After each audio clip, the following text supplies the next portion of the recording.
Welcome back. So today's explainer dives straight into a really profound concept from the Bible. We're talking about living a life that is truly set apart for God. If you've ever wondered how these very specific historical practices actually map directly onto your modern daily habits and your private thoughts, well, you're in the right place. We're going to break this whole thing down visually, step by step. Let's get right into it. Our foundation for today actually rests on just one single directive. It's given to Moses right here in Exodus chapter 28, verse 36. It says, "Make a plate of pure gold and engrave on it, as on a seal, holy to the Lord." This one very specific instruction regarding the high priest, Aaron, forms the absolute bedrock of what it actually means to be marked by holiness. So, here's our roadmap for the explainer. We're going to outline the big picture of being marked by holiness first. Then we'll look at the historical context, dive deep into the specific details of those garments, walk through a step-by-step application for your own life, and finally wrap it up with a final reflection. All right, section 1, marked by holiness. What does it actually mean to be set apart? The absolutely crucial takeaway here is that the Bible defines holiness not as some flawless, unreachable perfection, right? It's actually an intentional, daily choice to align yourself with God's priorities. It's all about being set apart. And, looking at this through the lens of Reformed theology, this connects directly to God's absolute sovereignty, meaning literally every single square inch of your life already belongs to Him. So holiness is just the daily process of living like that's actually true. It's making that deliberate shift in your core identity, so your thoughts, your actions, and your priorities are continuously aligned with Him. Moving on to section 2, the historical context. Let's look at the actual evidence we get from the priestly garments. Okay, just imagine wearing a pure gold plate right on your forehead.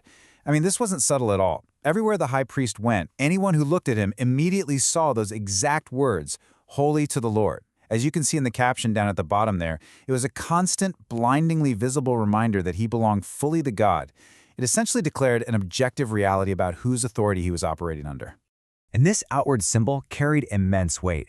Beyond just declaring that the priest belonged fully to God, it represented this vital mediatorial role.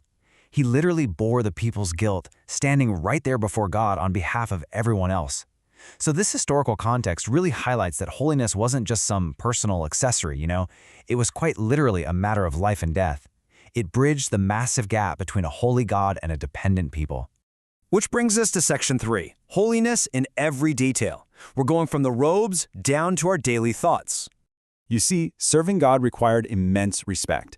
Absolutely every single part of the priest's attire, from that intricately woven robe to the bells sewn onto the hem, all the way down to the specific undergarments. It all had a distinct, God-ordained purpose. Nothing was random.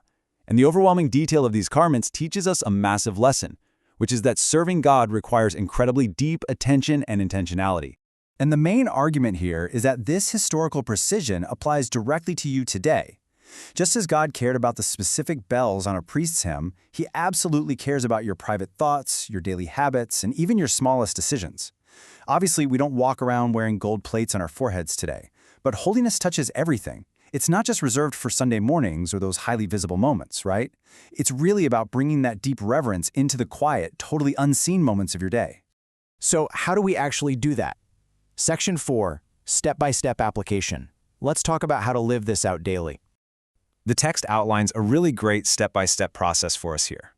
First, it begins the second you wake up. Before checking your phone, before starting your commute, you have to ground yourself in the reality of who you belong to. From that really secure identity, you can then move into your day making choices that reflect His values, especially when it's super difficult and no one else is watching. Ultimately, you're letting your identity in God totally shape how you live, instead of giving in to that immense pressure to conform to the shifting cultural tides around you. And living this out also means actively inviting God into your micro moments, like talking to Him during your coffee break or while you're just folding laundry. Just like the meticulous design of those priestly robes we looked at, you kind of have to audit your daily habits. Are they drawing you closer to Him or are they pulling you away? Because honoring God isn't just about massive life decisions. It's about intentionally submitting the absolute smallest parts of your routine to Him. Literally no aspect of your existence falls outside His domain. All right, section 5, final reflection. Let's bring everything we've unpacked today together. So I'm going to leave you with this vital reflection to ponder today. What does it actually look like for you personally to be holy to the Lord in your own daily life? Are there specific, maybe even really small areas, like a daily habit, a certain relationship, or just how you spend your free time, where you need to be far more intentional? Remember, holiness isn't some unreachable status. It's a daily choice to align yourself with Him. Thanks so much for joining me on this explainer. Think about where you can place that gold plate in your life today, and I'll catch you in the next one.